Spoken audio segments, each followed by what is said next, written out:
Man, like just a few days ago, like Sunday, it was freezing outside, like brutally cold, snow on the ground. And it wasn't even ice snow, it wasn't even slushy. It was like heavy, fresh snow. And right now, there's like no snow on the ground. It just all melted last night, and it's been raining all day, like torrential downpour rain almost in December. It's so wild out there right now. Like, I'm not quite sure what to expect. I know it's supposed to get down in the low 30s tonight, and it's supposed to be back in like warm enough to melt everything by tomorrow afternoon. And we just had just the most incredible cold spell. And because it was, it was beautiful. Actually, it really sucked. It got really cold a few times, but like, it was gorgeous outside, and now it's just miserable looking. I don't know why we're being punished like this. I mean, I totally understand why, but like, I guess like, no matter how old I get, I just can't. I just want the weather to make its mind up. That's like the last thing you can ask for in the Midwest. I know. Hey, weather gods, can you just like give us a break for a few days? I'm like, yeah, sure. Hold on, we'll make it really cold and dry everything out for you. Fuck. Well, that dryness is no joke, and I keep humidity sensors around the apartment, and it'll get down in the teens Yeah. easily. I mean, it could probably get lower if you'd let it, but that's when once it hits that level, I'm like, okay, I'm definitely gonna turn the humidifier on. But you can't win this battle in such a way where you just also then can't have the humidifier going constantly But yeah, either. it gets really dangerous if you got real wicked cold air in the super humid environment. Like, just one like a blast of cold air that could change the entire dynamic of a room. And then you have condensation everywhere. And then when you go to sleep, if it's like warmer in your lungs than it is in the room, that's where the moisture starts to condense. It's real dicey, especially this time of year because it is hard to balance like in room humidity. I've fought that for years. Like, have a pot on have a big pot of water on the stove on low and just let it kind of sit there and evaporate into the room. And that's okay if you're willing to sacrifice. Well, in Indiana, yeah, especially in southern India, it's okay if you're willing to sacrifice at least one big like kettle or something that's going to get a bunch of mineral rings around it that are going to be a pain in the ass to get off. Well, and that's where putting filtered water in the humidifier Oh, helps that. that's a necessity. You're Yeah, but it can't totally stop it. no, That's inevitability in the Midwest as well. yeah. There's too many minerals in the water. We're in limestone country here for like Yeah. 6 states of solid bedrock. It's kind of cool actually. There's some things that are real neat about it, but also things that suck. Like definitely mineralizing, like or water contains just like a mineralizing element that'll just build up on any surface if you let it evaporate. I remember when I was in elementary school, we did a some kind of science project day where we got to grow crystals, and I thought it was just really fascinating, just sitting there watching this thing, not realizing I was staring at a plate of evaporating water for like you know who knows how long, 20, 30 minutes it seems in my memory, but it's probably longer. But just watching crystals form it's fascinating because at first it's like, what what's going on? And then it starts to repeat itself. It's like watching math happen in real time, but in a way that's completely foreign.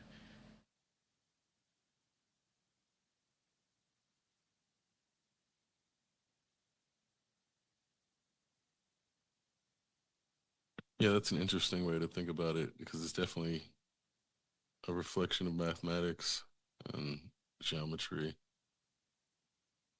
Um, Chemistry and physics. It's right, like yeah. watching crystals grow is like all the sciences practically in one. I mean, maybe biology. I don't know. Is there a biological crystal process?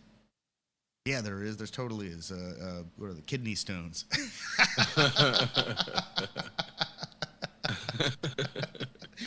Oh, Well, on that note, the way that plant roots calcify, oh yeah. it is a very similar way as to how humans end up getting kidney stones. And I've tried to adopt lifestyle choices that prevent that type of buildup. And I think that's where nature definitely has a lot of efficiencies that it's worked out over these eons in terms of evolution. But you see when plants get nutrient lockout and their fucking macros and micros are all out of balance, and then it starts to express it, then it's like, Then you look at it, you're like, what the fuck did I do? Oh well, but shit. then that's where, then you look at a human and it's like clearly when a human's nutrients are out of balance, that's when shit starts to like express in these weird, obesity is like the easiest one to point out, but there's just so many different ways. For example, like when you have spots on your fingernails, that's the one, that's the most obvious one that's not like fat related. And Oh yeah, it's there's like, there's one that's like indicative of heavy metal exposure. right, yeah, these types of, physical expressions. And then seeing, and then also how it affects behavior, it's like clearly um food intake is going to affect behavior and things like that. So I like seeing how the same type of plant reacts to different feeding schedules or different like proportions of food, and then also seeing how humans can react. It is um I do wonder how much people's inability to like keep control of themselves has to do with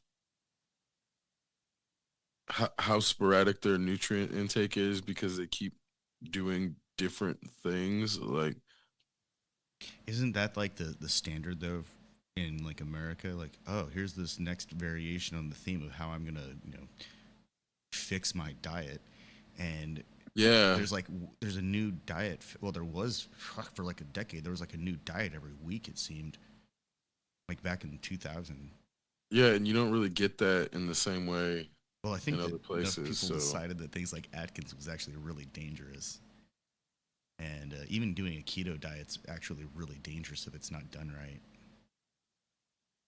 yeah, I mean, I They're all think done. They're all dangerous if they're not done right. exactly. Anytime you don't balance your nutrients, it's just so easy to get into an imbalance that um it don't really matter what diet it is. It's more so Americans look to diet solutions instead of the work that it takes to calculate and balance your nutrient intake, and that you can because of the way nutrients are spread around and how if you take them in pill form, you don't absorb them in the same uh, percentage rate, then actually balancing your nutrients becomes its own work. And then in the process, it's very easy to then overconsume something, whether it's protein or um, potassium or vitamin C. Because then, some things, if you overconsume them, then you just piss them out. But then some things, if you overconsume them too frequently, that's when you start getting kidney stones, shit like that. So that's full circle. That's where, again, kidney stones aren't just from one cause, but the root of the imbalanced nutrients is like almost always present in whatever is causing it. Man, I'm like looking up images of kidney stones because I haven't actually seen one in a while. I don't think I've ever actually formally looked at them. What the fuck? Yeah, they're fucked up because then people have to pass them and they say it such a euphemism. Oh yeah, like pissing razor blades. Right, You know, yeah. I'm pretty sure that I've never experienced that. Like, Oh, you know. I'm pretty sure I've You never know. experienced that. You know. Like, You know. like I'm absolutely, I'm I'm positively. positive that you haven't. Yeah. If you think if you aren't sure, then I'm positive that you haven't. It's one of those Man, things. like I'm looking at these things. These are some of the most like mean looking, just vicious. Because I never have, and the only reason I say that is because the only time I've ever heard kidney stones being openly discussed in my presence is when someone had them, and it was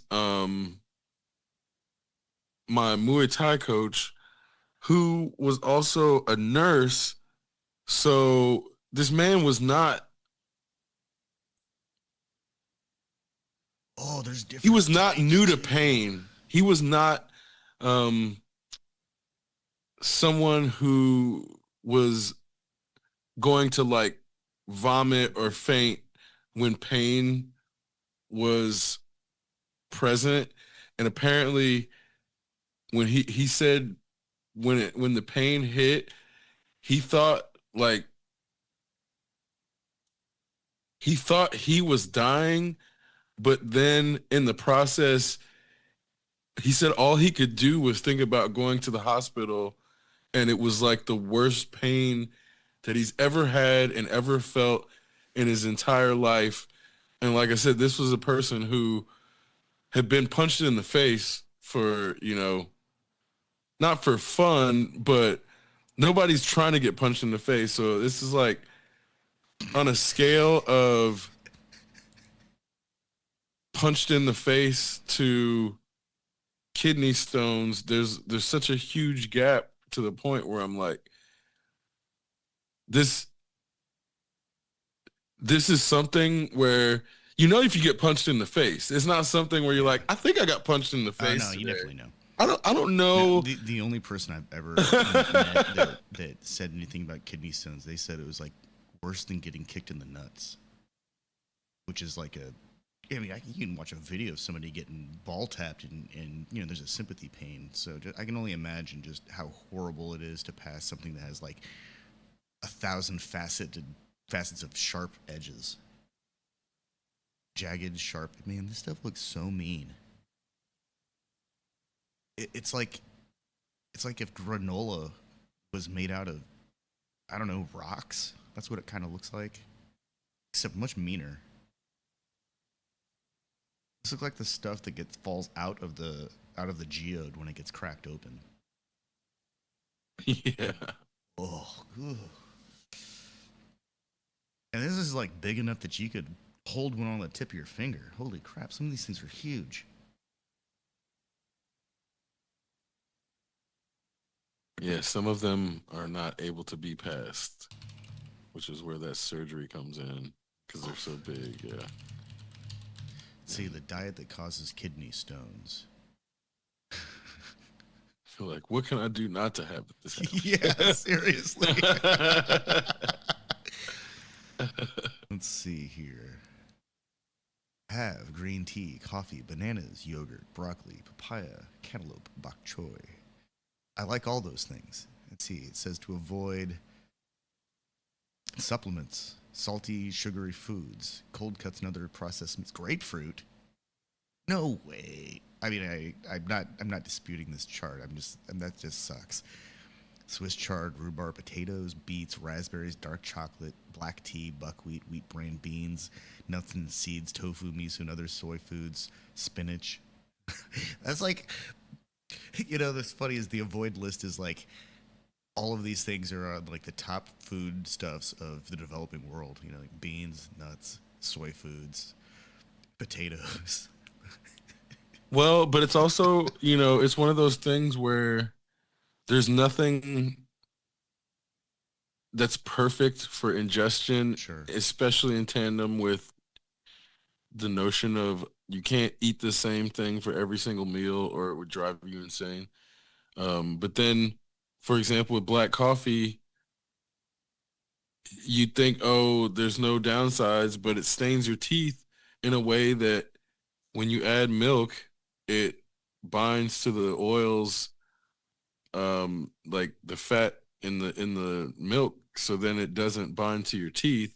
And so it's like, well, do you want brown teeth or do you want a little bit less bloating?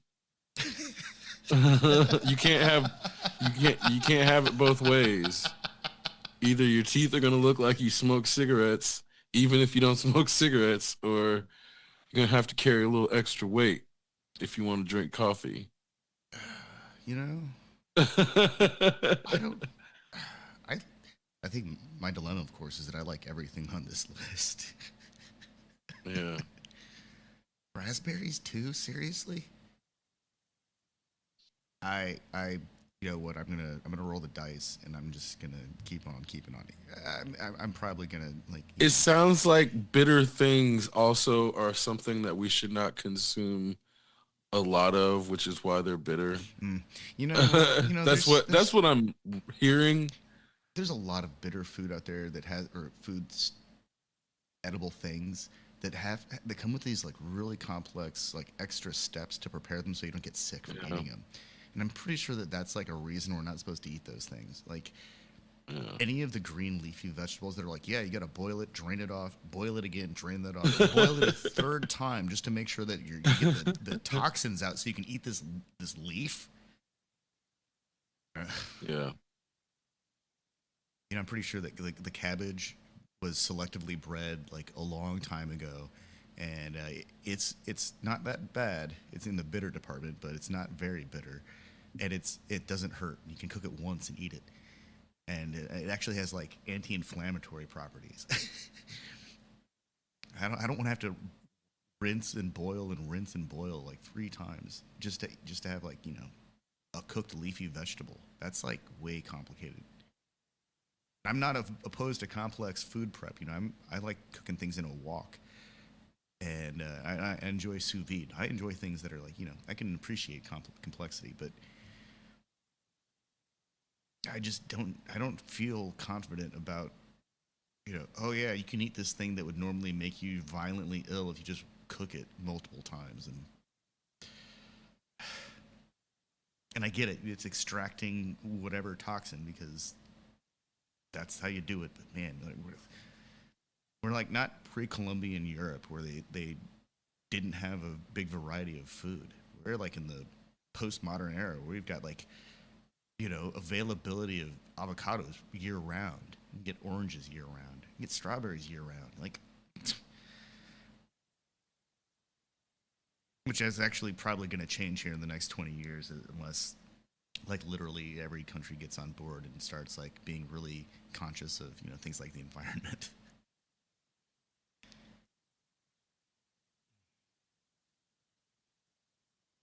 Well, and feel like vertical farming is going to have to become much more prevalent It has to. if we are going to do year-round Yeah. produce. Yeah. Um, Like within our lifetimes, we're going to see the end of petroleum based transit, and yeah. we're going to see like the end of, we're going to live through the only period of time where like the global food supply chain was stabilized enough that we could have year round like fruits and vegetables. Well, I see it here in Michigan in a way where it has to be hyper localized, Yeah. and then on top of that, it has to have variety in such a way that some sort of plague or whatever can't come and wipe everything out at once. So it can't, can't be all cow based, can't be all kale, can't be all, Yeah. Yeah. That's that. romaine. That single, That yeah, that one it's crop for as far as the eye can see kind of model. yeah, that shit doesn't work because it just takes one blight, one fucking Shit, all it took like was one pandemic 5 years ago to completely yeah. destroy the soy market in the United States. Like, it still hasn't recovered from that. Like, there was that whole fight about EBT over it. Hmm. That's like the craziest shit. Like when soy futures like drop below some index, and all of a sudden, like, sorry guys, you can't have food money anymore. Like, I think that's one of those weird like borderline Rube Goldberg situations that like it's hard to really conceptualize because it seems so abstract. But it shouldn't be. It's like it's a bad idea to only grow corn in one area or only, and even with crop rotation. Like I know that there's like a bunch of science and generations of experience involved in how this stuff is done, but not when markets can't recover after half of a decade.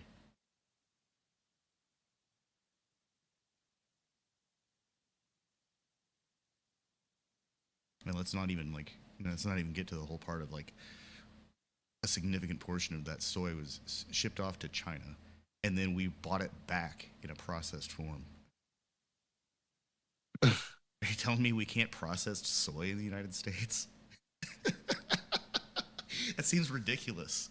Like absolutely ridiculous. I mean, and we don't need like 700 variety of soy sauce or 1,000 different types of tofu. That's just we don't need that. That's just that seems absurd. But and the same thing with like processed meat. Like that stuff has to get shipped to China just to get processed and shipped back. That's just that's just wrong. I mean, it's one thing for batteries to be have their materials shipped halfway around the world to be turned into a battery, then shipped all over the world to power someone's devices. But food shouldn't travel halfway around the world only to travel halfway around the world again just to get distributed. That's so messed up. And also they don't need to put fucking canola oil in everything. Oh man. There, for whatever reason, I don't know if it's subsidies or I know when there's corner cutting, but then there's this notion of you don't need to put this thing in while you're cutting corners, but in the process, it's like the the cutting corners is one thing, but then putting, you know, canola oil and maltodextrin in without without the need, that's when shit is it feels that's the reason it goes more than neutral. Like I don't just exist in capitalism as a byproduct. I fucking hate capitalism and all of the things that it does because it has not been neutral towards me. It actively tries to kill me if I don't pay attention to the things that I ingest. in a way that people shouldn't have to be that like you shouldn't have to take that much effort with picking through things to make sure it's not going to kill you, because then if you go to like Italy, you don't have to do that. You don't have to do that in France. Kind of do in Britain because they don't want to operate in the modern world, but in places where they actually want to not kill you, you don't have to do that. And it feels like Americans in their submissive state believe that everyone is in that same predicament, that instead of the quote unquote freedom to pay for a more expensive brand that's not going to kill you as freedom, they can't fathom anything outside of that. That's the only thing that they've been conditioned to see as the freedoms in which to operate as a bona fide consumer. That's what they do. And that's the only way, that's the only freedom that's important, is the freedom to buy things. And then if you have to buy ketchup that has fucking corn, high fructose, not just regular corn syrup, high fructose corn syrup in it, Nice because you, sugar. right, because you believe the front where it says no added high fructose corn syrup, but they added it anyway because you can lie in America, then it's on you, because you're supposed to know that you can lie in America and corporations can just do whatever, and that that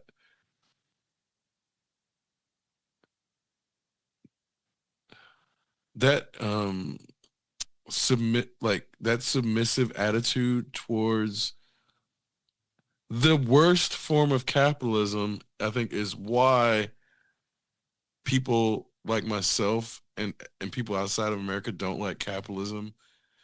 But it's not,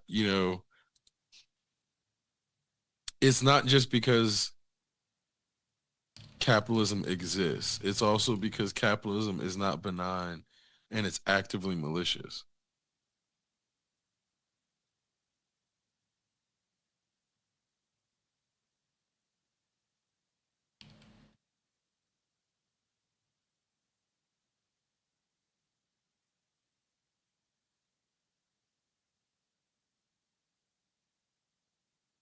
Which in Michigan, I feel less affected by it because it's much more socialist here, in that unions are much more present, and by proxy, there's much more ownership of business by the employees locally. And so, it feels like an obvious correlation, but if it, the correlation is that the more people own local businesses, the more people will be able to access locally sourced goods, and that includes produce and meats. And like that picture I sent you, Man, you just reminded me of like small or family owned businesses that have disappeared. Like uh, Cafe Pizzeria closed a year ago. That place was like, that was the pizza place downtown that like all pizza places were compared to. Like well, and it used to be good, and then it went downhill. yeah, they started going downhill. You know, I'm gonna say right around the time I graduated from high school is when everything started to get a little bad. But it probably took a little bit longer than that. But it was one of those things that like what was there's another White Mountain Ice Creamery. I'm not sure if they're still around. I think they get turned into a different place. I'm pretty sure they sold it too. But there were a bunch of small family owned shops downtown in Bloomington that were like, I don't know what it's called when they're part of the scenery. They defined what that place was like, and that stuff doesn't really exist at a corporate scale. Like franchise ice It cream can't. shops, they It always can't. feel real weird, like real sterile. And franchise pizza places are just giant kitchens. There's no personality to them, and franchise coffee shops are the same way. They're all the same. It just feels like I'm going into some variation of a vending machine. And of course, there's still like Runcible Spoon, and I don't even know if Soma's still there. Soma's probably still there. That place is embedded now.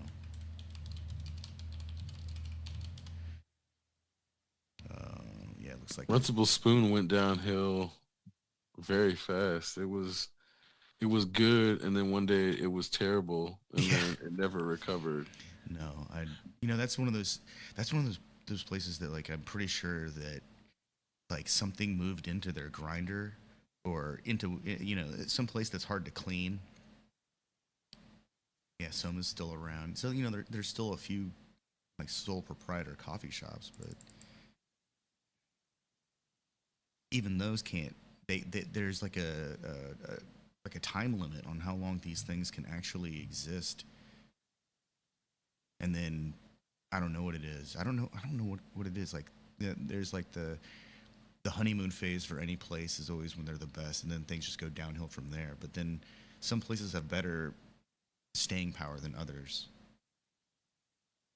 I mean, I'm sure some of it's location. A lot of it's probably location, and they have the right environment to entice the right clientele to keep coming back. But you think that something like a coffee shop in a university town would be like a that would just be a sure thing. I think it's all luck, Yeah. and there are no sure things, which is why when people get successful, they think that it was their effort instead of just Right time, they got right they got place. yeah.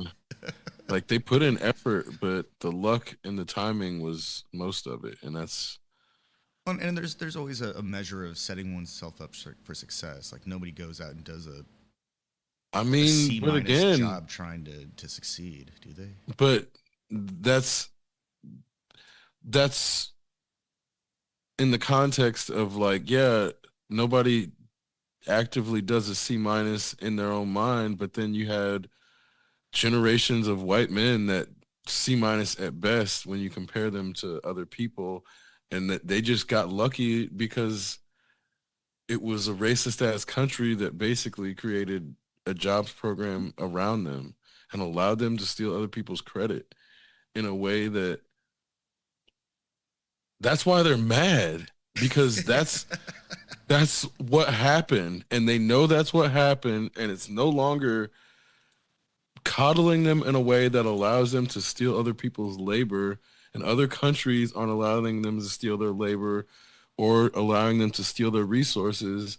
So now they literally just have to come out in the open and try to do it, but they're not going to be able to do it because they're a bunch of fucking fat gravy seals that aren't going to be able to fucking take on the Venezuelan army. They're not. They're just not. They're going to try. Don't get me wrong. They're going to try, but they're quickly going to realize that they're getting casualties and fucking people are dying. And then those people aren't going to be like, okay, I'm not, I'm not doing this for oil. And then they're going to have a revolt. And then they're going to have to pretend they didn't have a revolt. And then they're going to have to stop waging war on Venezuela. And they're going to roll back, but they're going to say it was a success. And then they're just gonna act like that shit never happened. That's how that shit's gonna play out. In the same, like, not it's gonna be the same thing as Iraq, but just on a much shorter schedule because they don't have the capital to play it out over months. Like this is gonna play out over the course of like 3 weeks. Not to say that it couldn't. There's always the capacity for these things to turn into prolonged military campaigns, except for the fact that the United States don't have any money and they're not able, like, the amounts of oil that they're able to recover are not going to, it's not going to cover the costs of stealing the oil, basically. And this is all because we have a bunch of dumbass fucking boomers who don't know how to do math in charge, and they think they can just steal oil and fix the books, but it's not enough. Not only is it not enough oil, but they're not going to be able to do it at a rate or fast enough for it to do anything positive on this side. And then on the other side, if they block them from selling it, all they're gonna do is just turn around and use it for their fucking local power. So it's like this is a lose-lose for America, just because it's not to say that even if it was enough oil that it would do anything for America to try to steal it, because they haven't been able to do that for like 20 years. But the only thing they've been able to do for the last 20 years is get better at covering up that the war machine is no longer able to go into countries and steal their oil the way they used to. Because at some point, America used to be really good at stealing oil and making it beneficial to the country in a way that was enough for Americans to look the other way and pretend it wasn't happening. Then Americans realized it was happening and started trying to do things to counteract it in ways that both consumers and activists had the power to do, whether it was like boycotts or blockades or things where it would actively disrupt trade for long enough that it starts to affect their pockets. And so when they started learning these practices, it started actually impacting trade in a way that they started getting scared and went on the offensive to then start to make anti-capitalists look bad and make anti-capitalism look like some sort of communist scheme. But nobody in America was stupid enough to really believe that, except for the people who were already going to be right wing in the first place. And so it's pushed children further away from the American political paradigm and further away from capitalism. But in the process, the economy sucks. So there's not as much frivolous spending. And that it also includes frivolous travel. And so all of these institutions are falling apart on the propaganda side and on the infrastructure side because they're just not able to steal the way they used to be able to steal. And it's funny to watch in the in the funniest way possible that one could watch a dystopian um, empire fall apart, because that's where this has been. Obviously the empire in Star Wars, and the United States government has been the bad guys. So it's funny to watch them fail and watch them fall apart. But when we're inside, it feels like shit because everything is unstable. It's So like it's this weird we're duality. beyond pear shaped. It's like I don't know. It's a really weird tropical or exotic fruit. Weird looking one. It's like jackfruit shaped. No, that's not weird. That's just big. It's like star fruit shaped or dragon fruit shape. It's got really weird shit going on. Like the jobs market, it appears to be stabilized and appears to have growth, but I always wonder. It's like, from like with COVID, like how many people just gave up looking for jobs? And I don't mean that as like let's talk about it. It's more like these are still things that are like always gonna happen. Like the more restrictive the things become, the more you know, the more we're being watched. The more that we gotta pay attention to the things that we do to have a safe and stable society. But how much of that is just a reaction to the problems that our safe and stable society allow? Like these things exist because of population density and access to resources or proximity to resources and the whole list of reasons why things happen. These are all modern problems. But I just keep thinking, like, every time that some system has been added to an operating system to make it safer, it feels like we've got to wait another 2 or 3 years for the processing power to catch up so that it doesn't feel like we're carrying an extra load. And that's a real weird observation to have. Like, I've had really powerful computers for decades now, and personal computers, and I don't really notice things until something actually happens. And it's like, wait, what the hell is going on? I've got a 10% continuous load going on that shouldn't be there. And so for me, that's like not that much. I barely feel it, but whenever I power on some like just barely capable or an all-in-one machine that's a little older, it's like, man, what the hell did they do this time? And that's like the nature of it. Seems like that's the nature of everything. Like we're gonna get more. There's gonna be more regulation because Western culture is experiencing I don't want to call it growing pains. It's like shrinking pains.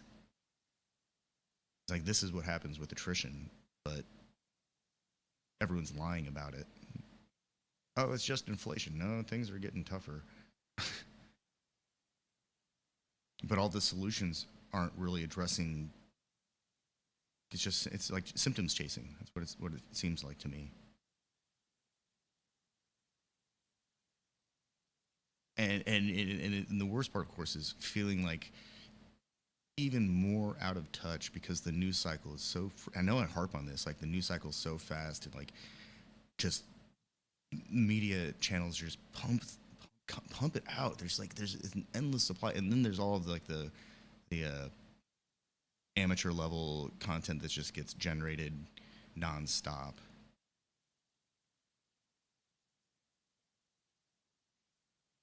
I feel like I have to wait almost 2 or 3 weeks after some kind of global event just so I can read the most accurate version of the reporting. And so all of this just makes me feel like even more out of the loop or like severed from reality because now I've got to wait for weeks until everyone can decide on what the facts actually are.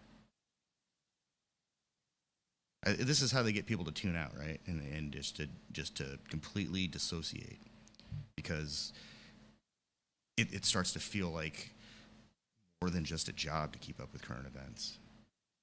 It's like one has to practically be, you got to start specializing, or you got to be just like pathological about. I mean, here it feels that way because we are seeing it all, but ironically, every individual channel is trying to get everyone to tune in Yeah, and pay attention.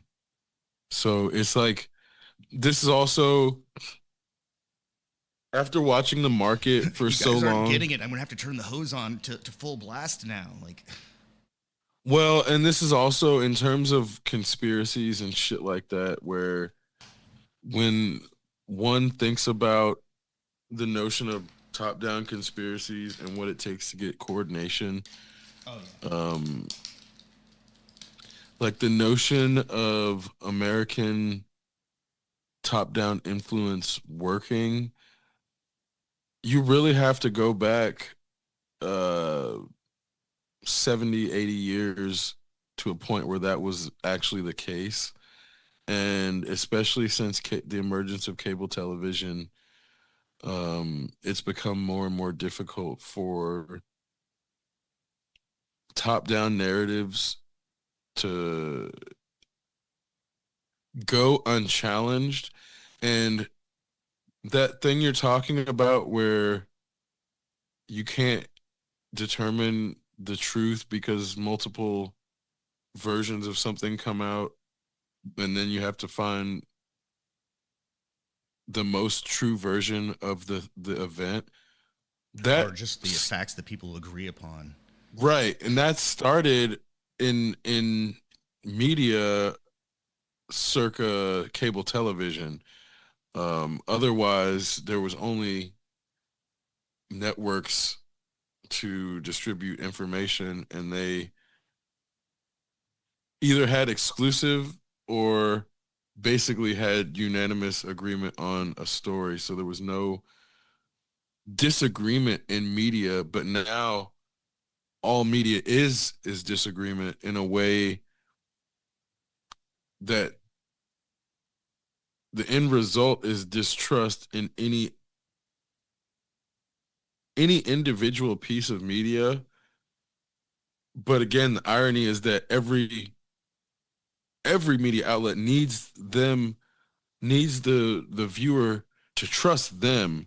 So on the one hand, there is this flood of information, and there is this notion of the fact that people are putting out misinformation and disinformation, and then there is this implicit understanding that the truth exists somewhere in there, with the false assumption as generally chronologically adult appearing individuals thinking they can figure out the truth, but not really having enough media literacy or media literacy training to articulate and parse the things that are created to trick them, or what they don't know how to read between the lines actually.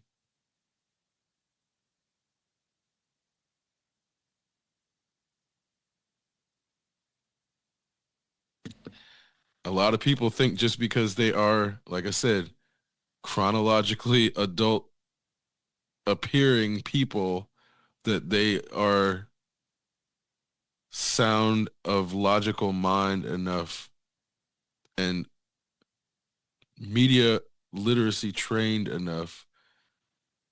It ain't even about if it's AI anymore. It's about what's this media intending to do to you, and what do you allow to be done to yourself by any form of media?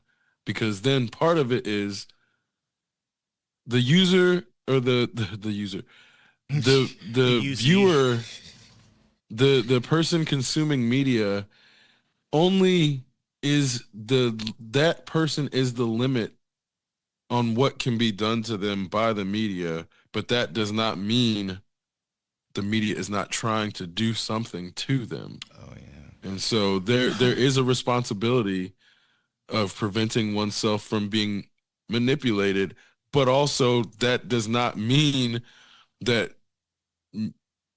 media manipulation is okay just because a viewer has personal responsibility.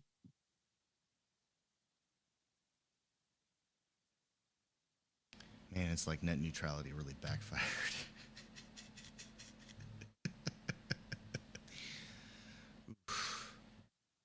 It did. It definitely did.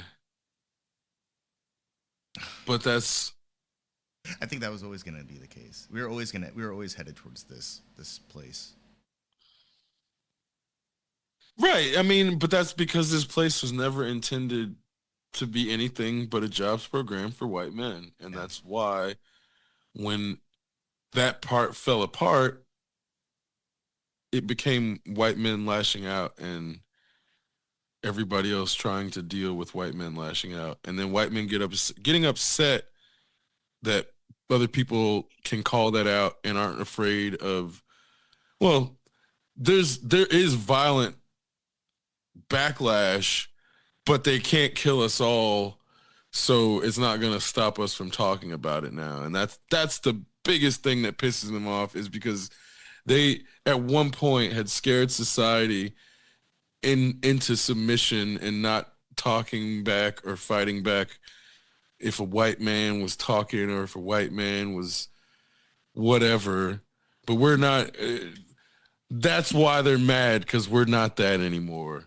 They can't put that fucking shit. Like, no matter how many guns they have, no matter how many nukes they have, they can't nuke that shit back into submission. It just, no. That's not. We're the world is not ever submitting to white men ever again. It's just not happening. But that's also why they're lashing out.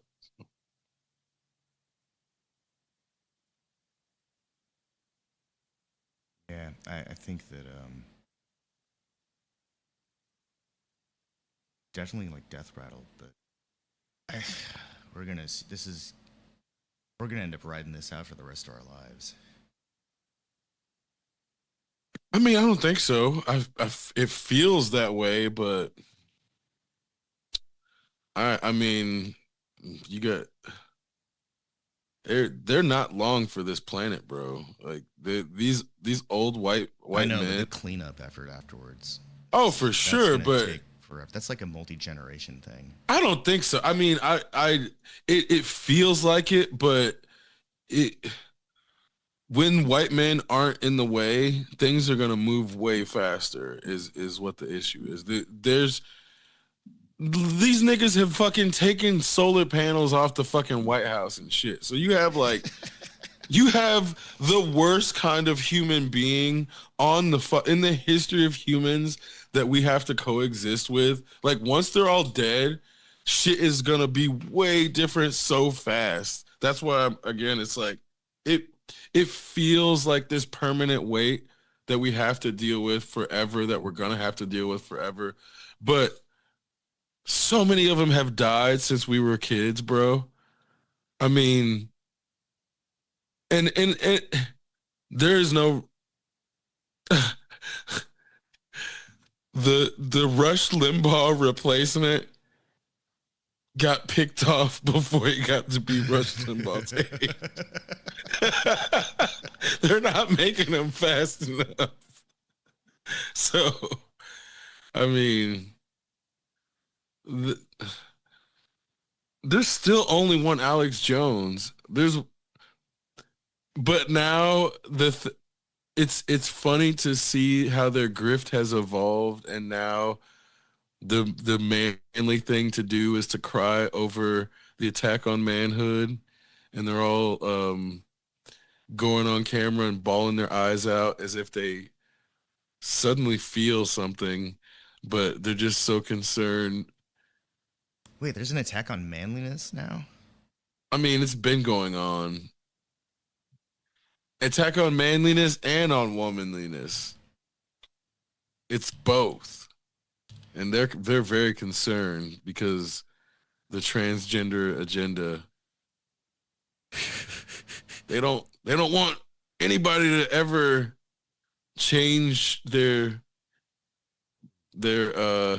God assigned gender, because there's only two genders by their claiming, and God don't make no mistakes.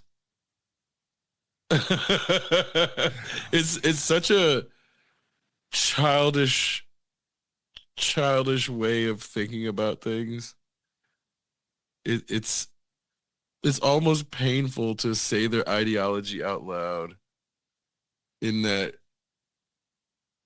I fancy myself a logical person, and saying that type of illogical string of words, it just feels like So nails I on a just learned chalkboard. about a toxic femininity theory which emerged in like the 2010s apparently. Man, I'm like behind. I'm really behind. Holy shit. That's not okay. That's not to say there's this issue with feminism that, like, it's actually protecting whitehood, and a lot of feminists who are white will adopt this type of feminism that actually only protects whiteness, because then when in those spaces it doesn't actually protect white women either, and it just only really protects whiteness. So that's also where that's not to toxic femininity is not to be confused with that aspect of No, they're not the same. the feminist movement. They're like yeah. they wouldn't even be on the same portions of course or correlated spider graphs. They're like these are very different things. Toxic femininity posits that women are without agency and exist to be defined and judged by of their value by a male in their life. That's fucked up.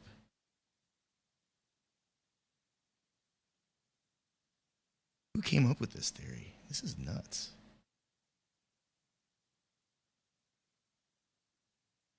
No, not that it can exist. That like that women are like without agency and exist to be defined.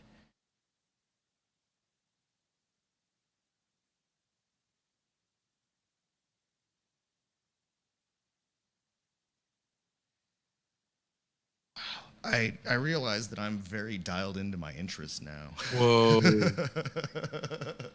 So on that note, an entire like social theory emerging within the last 5 years.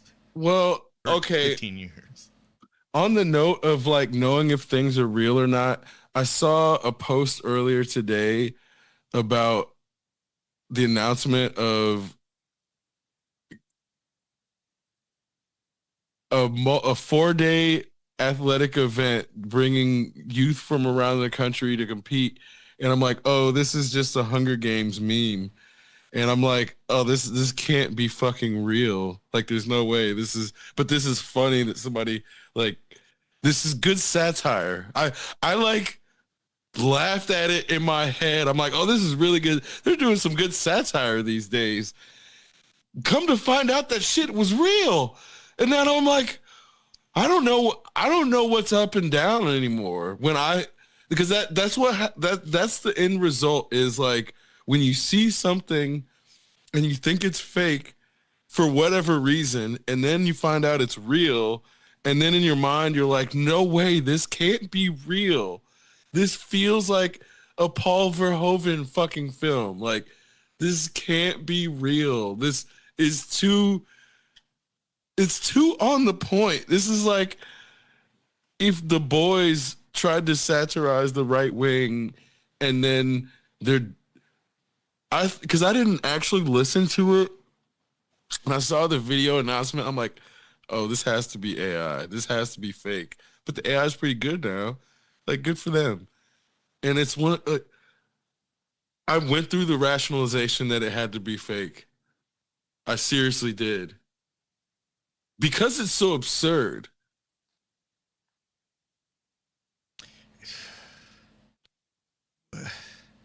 Oh, the Patriot games. Yes, it's real. It's real. What the fuck? It's real. It's real. Yeah, it's real. It's not a fake thing. I literally saw that shit hours ago and thought I had been operating with the assumption that it was fake for at least 4 or 5 hours. Yeah, two high school athletes from each state. Like, bro, they could not satirize themselves any better. Which again, the way that they're operating, thinking that these are the things that are going to display power, it's only something a child would think who's never, like, this man has never read The Art of War. He wrote The Art of the Deal without reading The Art of War. That's the type of overconfidence mediocre white men have that have created this 7.5 out of 10 economy. Snap if we're being generous, are the bread and circus. So we finally have the bread. So we're like stage 3 of the collapse of Rome. Yeah, and because they don't understand what happened, they're like diving headfirst into it, like fucking making memes on Twitter. Oh, Nero, why? Actually, we know why Nero did it. He did it so he could buy all the land up after everyone's shit was burned down. And while Rome burned, Nero tweeted. Yeah.